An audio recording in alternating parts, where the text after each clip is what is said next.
Hi, folks. Welcome to Crisco's Corner. Welcome back. And those of you that are new, welcome. The stunning revelation in Durham hearing should chill us to the core.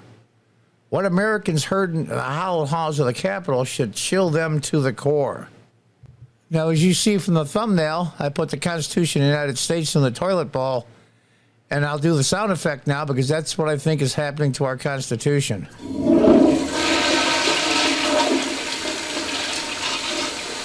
It's getting flushed right down the toilet.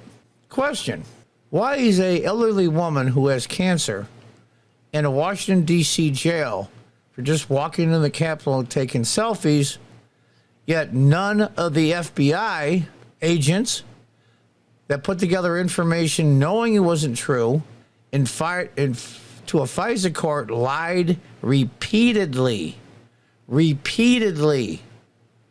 yet none of them have been called to account, lied continuously to the intelligence committees, and the people in the intelligence committees, all Democrats, of course, at the time, they were in charge of it, knew it was a lie and went with it anyway.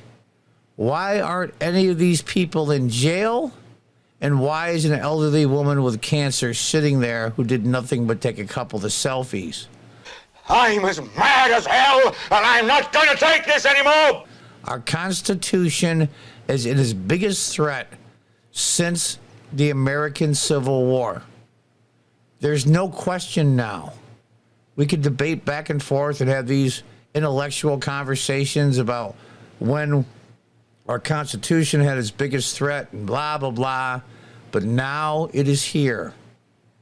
Why? At minimum, the FBI agents and people in the intelligence service and the State Department and many other places that continuously lied to get a warrant to spy on a presidential campaign. Doesn't matter if it's Trump or not. It doesn't matter. Why aren't these people in jail? Peter Strzok and his girlfriend, and the list is endless. Why aren't they being held to account? But what happens? They get sweetheart deals from the Main Street media. Why isn't Clapper in jail for lying to Congress under oath? Former head of the CIA, by the way, who also used to belong to the Communist Party when he was younger. Yeah. It's amazing to me. Amazing to me. Let's read on. Special Counsel John Durham recently appeared before Congress to answer questions about his bombshell report. Now, the report was a bombshell report. That's true. But a lot of it, they just didn't push the envelope. 2 or 3 key people, the one person that started this whole Russia hoax, collusion hoax, I forget the gentleman's name. He's in Europe somewhere, and they said they couldn't find him, but they found his lawyer. Really? We can't make the FBI cooperate. Yeah, you can. Yes, you can. You hold them in contempt. You bring them in for questioning. You have subpoena laws. I should say subpoena power about Donald Trump's alleged Russia collusion in 2016. And they didn't follow up on a lot of the leads. Durham told the House committee the FBI was willing to accept and use politically funded and uncooperated opposition research, such as the Steele dossier. The FBI relied on the dossier and FISA applications, knowing they were likely material originating from a political campaign or a political opponent. They knew it was absolute total bull, but they did it anyway. Why aren't these people in jail? And whose political campaign, you might ask, was funneling this false information to the FBI? That would be Hillary Clinton's campaign. As if they weren't bad enough, and most assuredly is, at almost the same time as the same FBI was opening a case on Trump under false pretenses, it was closing its investigation on Clinton's mishandling of classified material with no charges. In the report, Durham called the treatment of Democratic Clinton and Republican Trump remarkably different, which is a nice way of saying it stinks to high heaven. 2-tier justice system. People have to understand something. The rule of law. selective prosecution is very bad stuff for a country, a republic, a society. Very bad. There are laws in place to protect people from this kind of thing. And the long and the short of it is, if these laws don't protect somebody like Donald Trump, who many of you can't stand, then it protects no one. Put bluntly, according to Durham, the FBI had ample evidence to believe that the dirt dug up on Trump was coming from Clinton's camp. That was opposition research, but not the product of a legitimate investigation, but they didn't care. They didn't care. And all those years, the first whole 4 years that Trump was president, we don't even go into the COVID nonsense in the election of 2020. We won't even go into that. They just tied up the executive branch of government for 2+ years for absolutely nothing. And then impeached him on the same exact thing. They knew it was total bull. Why aren't they in jail? Unbelievable.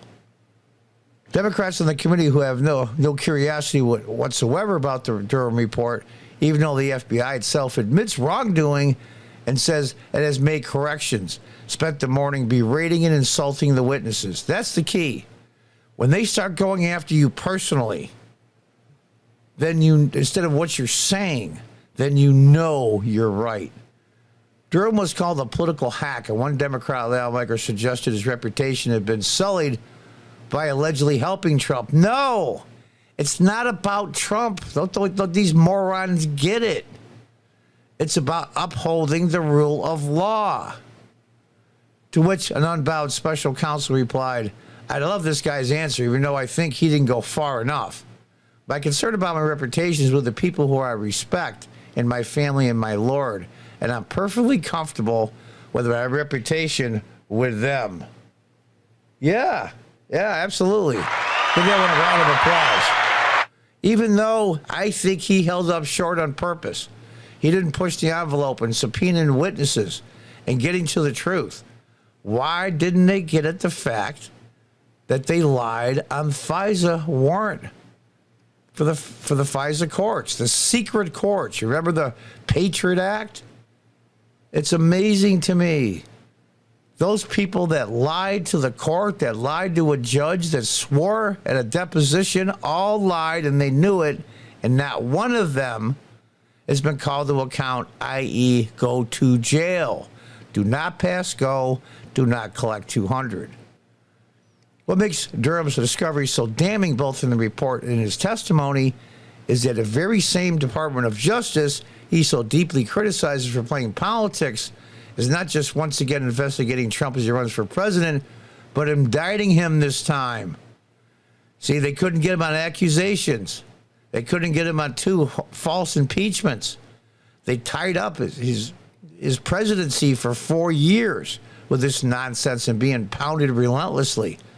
Luckily, President Trump is pretty much stress-resistant, if not stress-proof, but over time, these things take its toll. Now, instead of just the accusations, they're going to put him in jail. Think about that.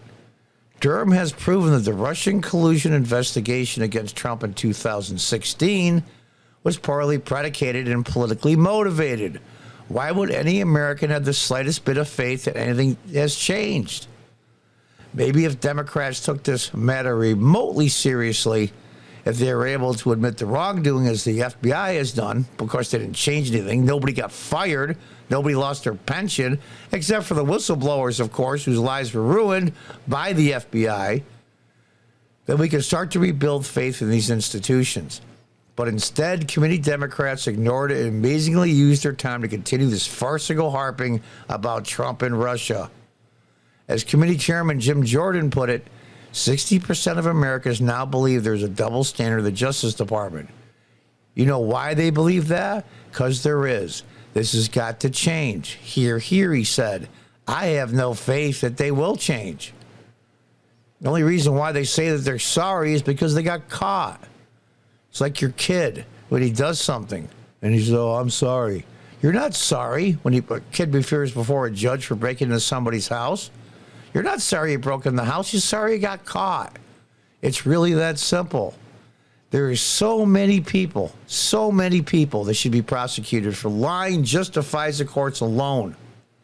And then put the American people. The funny part is, of those 60% that believe this whole thing is politically motivated, probably half of them are Democrats that would vote against Trump no matter what. Even when they believe his prosecution and persecution is politically motivated. That, folks, is the formula for a banana republic. And I'll leave you with the last sound effect that I put on at the beginning. Is this what's happening to our Constitution?